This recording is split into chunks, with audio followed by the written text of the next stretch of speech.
So, as you can see, it's pretty cold in this unit, but it's currently, what time is it? 7:15, January 1st, 2023. I'm night shifts this week, so I thought I'll come down and do a few hours tonight, get a bit done on this truck frame. So in the last video, I left off saying that we were going to get it blasted, and then I was going to mark it up for sectioning, basically to pancake it, to lower the suspension points 2-inch. What I ended up doing was, I didn't have time between Christmas and everything going on. I just cleaned it up myself.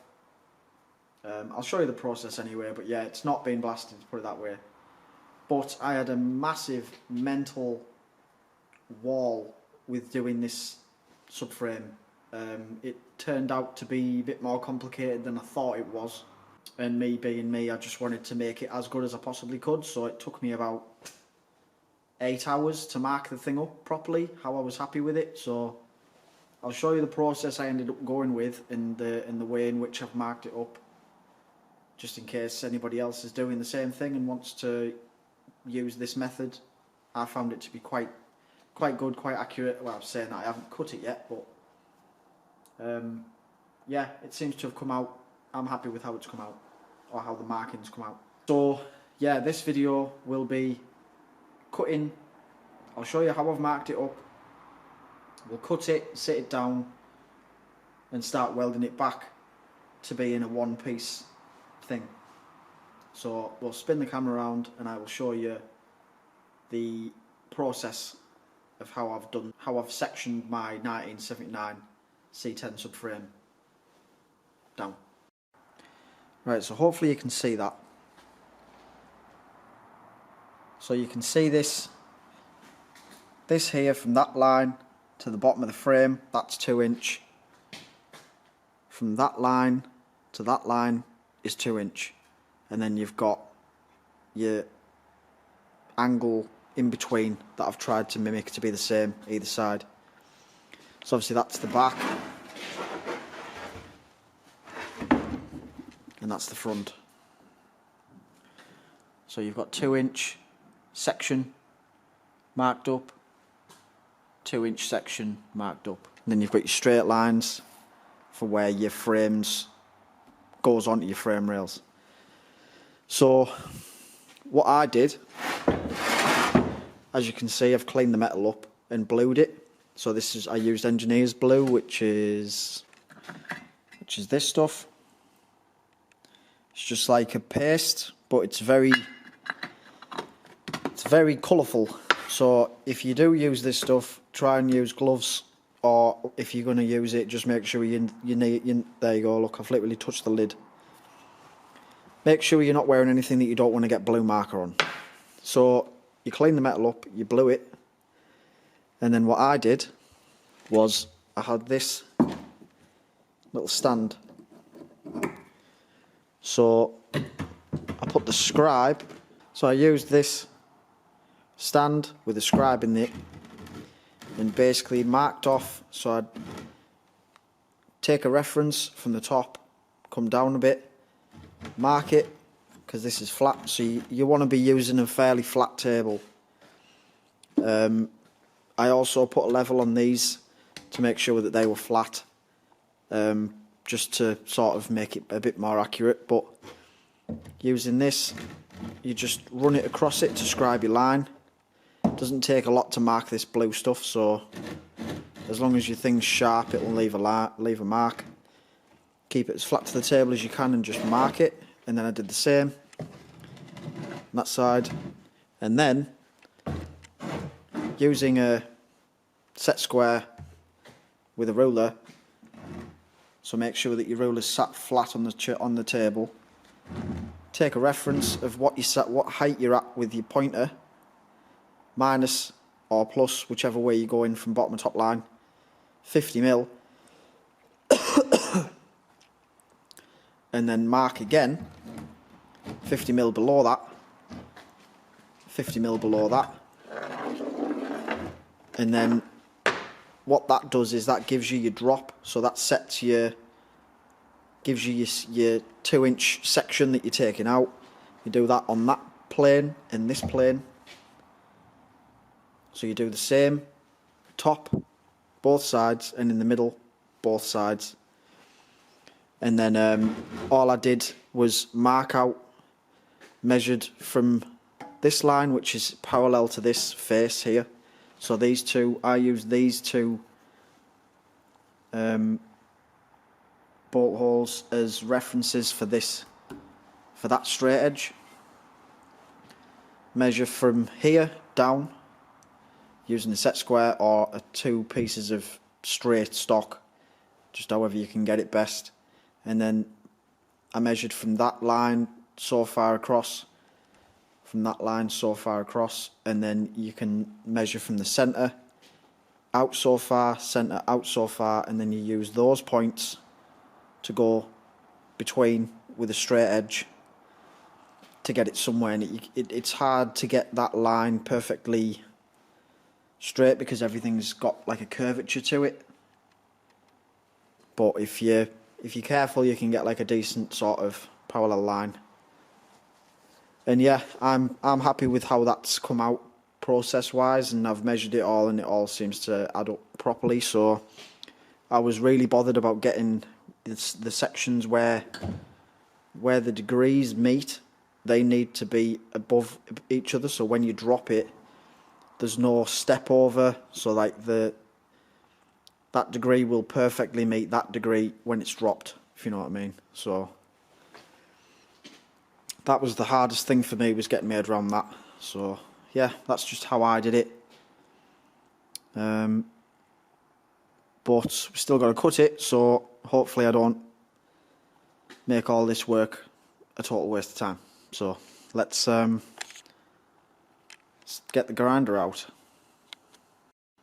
So I've just welded on a brace for the top and the middle sections. So this will just hopefully stop it from like twisting up, and this should keep these positions in the same shop when I've cut that, because obviously we're taking the full middle out at once, so you don't want anything to like contract or bow out once you've cut the middle out. So that's just an extra precaution to make sure that everything stays where it should be. So for cutting gear, I'm going for the little death wheel. These are 3-inch cut-off discs, 1mm thick, so they're nice and thin.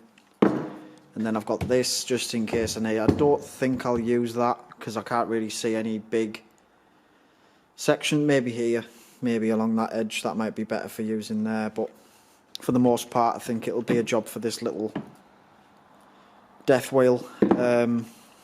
Got my headphones and face protection. I've got glasses on, but it's better to have proper full face protection so when sparks are flying at your eyes, you've got as much protection as you can. Got some gloves as well, they're shit, but they'll do. So yeah, we'll start making some cuts, and yeah, this is the scary bit. So wish me luck.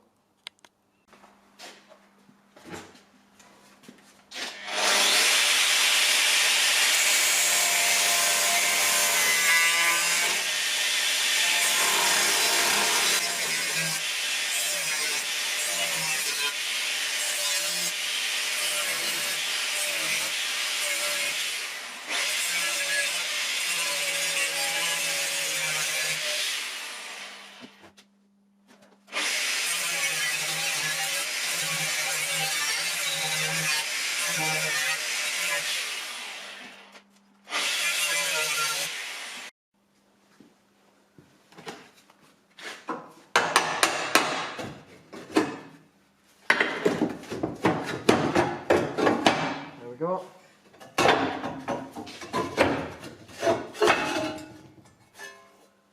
2-piece subframe.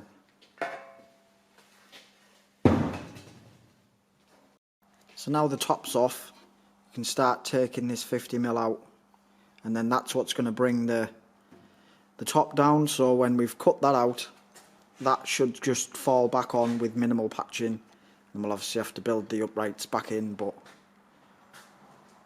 yeah, we'll cut this 50mm section out now and see what it fits like. So after a lot of cutting and finessing, this is about where we're at. There's a few bits where I'm going to have to put filler in, just like little slivers of metal. This side, this part here is particularly shit. I don't know what went on with the cut, but it's ran off a bit, so there's a bit of a height difference there. So that'll have to have a good bit of metal slithered in there. This side's pretty much all at the same height. It's just there's this big gap here, and then you've got like the bits at the top there.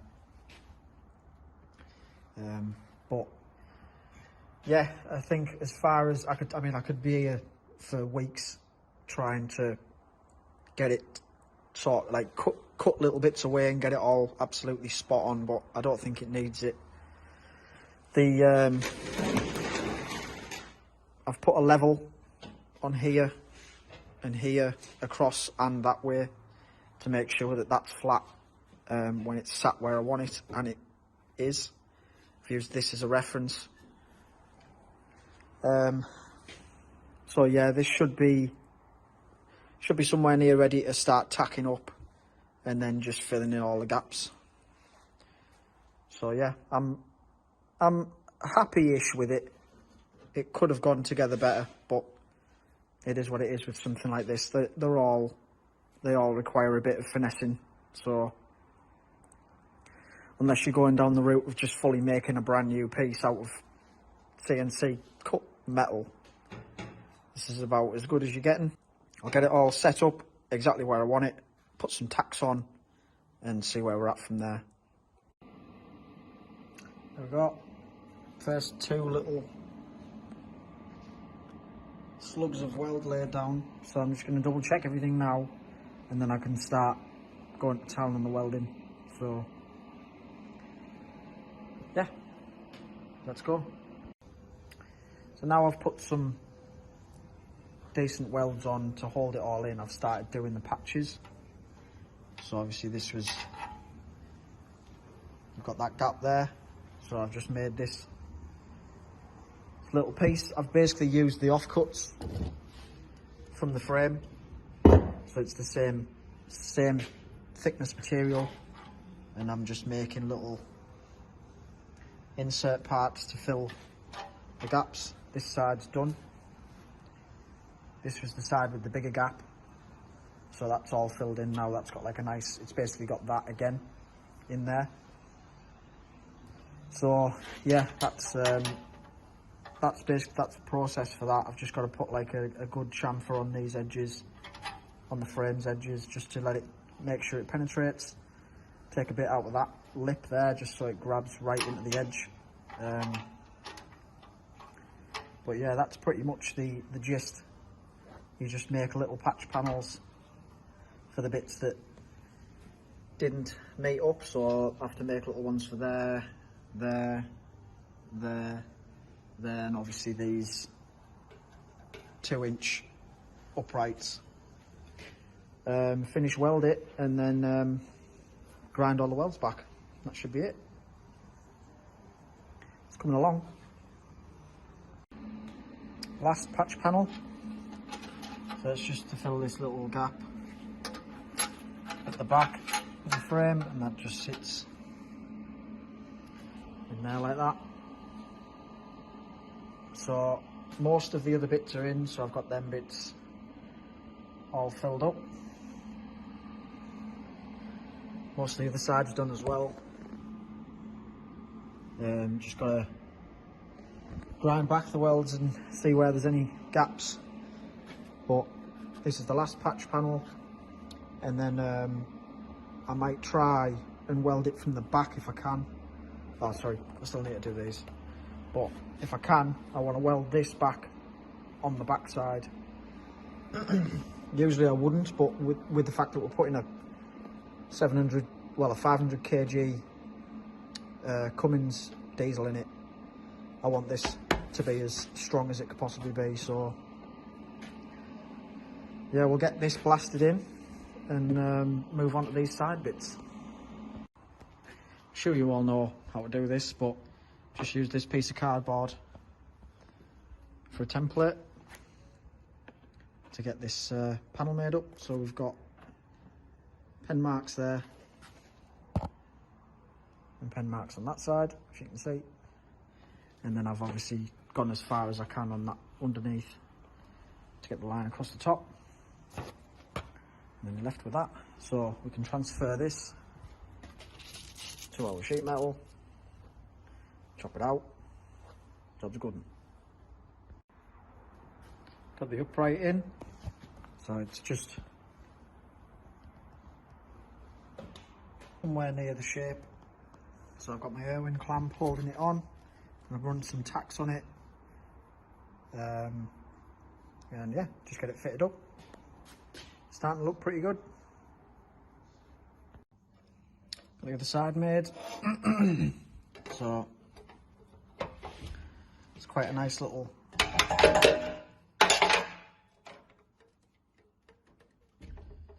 get it to go in.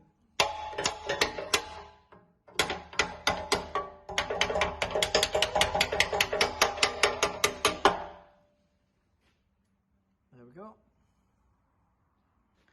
Nice little fit up, it's all prepped. So I've just got a shot of weld on it. The other side's tacked up, so that's all ready to go.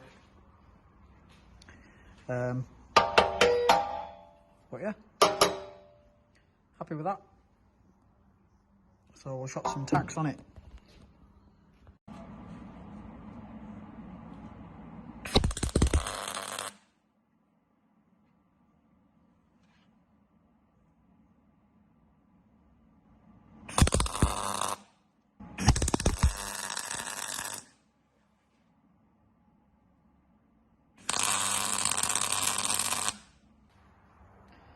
There we are, all welded up. I'm definitely not a welder by trade, so don't judge too hard on the welds, but yeah, I'm pretty happy with how solid it looks. All the welds seem to have got a good hold on it, so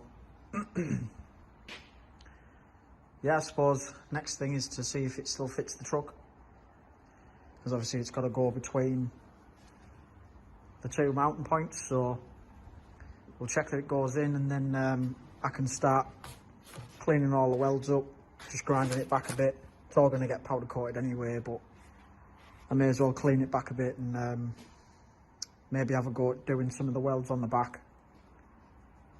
But yeah, pretty happy with that. There we go, that's the frame all done. Just had a quick tidy up because the place was absolutely disgusting after doing all the welding and grinding, but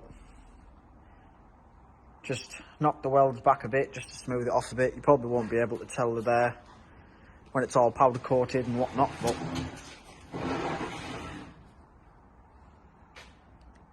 she's all one thing.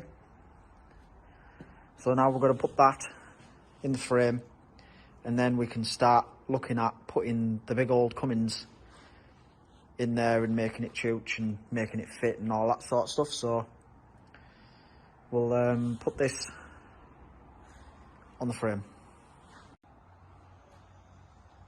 There we go, frame's in. So it looks pretty good, it looks evenly spaced side to side. The bolts, the back bolts took a bit of, I had to like pull the frame a bit to get the holes to line up, but I'm pretty sure that's how it was when I took it off. I'm sure some of the bolts were like stopping the frame from springing almost. But it looks like I'm going to be able to use the factory engine mount plates. I did have one there. So all the holes still line up, as you can see. So I'm probably going to get some poly mounts for this, and then make some steel mounts to go to the Cummins to position it where I want it. As low as I can get the engine, I think. I'm going to have to shorten the sump, but that's for another day. So yeah, now that those are in, and I know where that's at, I can start looking at putting the Cummins in. So I'm going to have to pick the Cummins up, spin the sump to make it a rear sump setup instead of a front. I can put it in the frame, see where we're at. I might, to be honest, I might have to move this frame forward. I need to look into that. If I do, then do that next. Because obviously where the frame is dictates where the engine mounts are and all that sort of stuff. So I can't really put the engine in and then mock up for the frame moving forward. So I might have to do that first. But yeah, I think that's going to do it for this video. Thanks for watching, folks, and I will see you in the next one.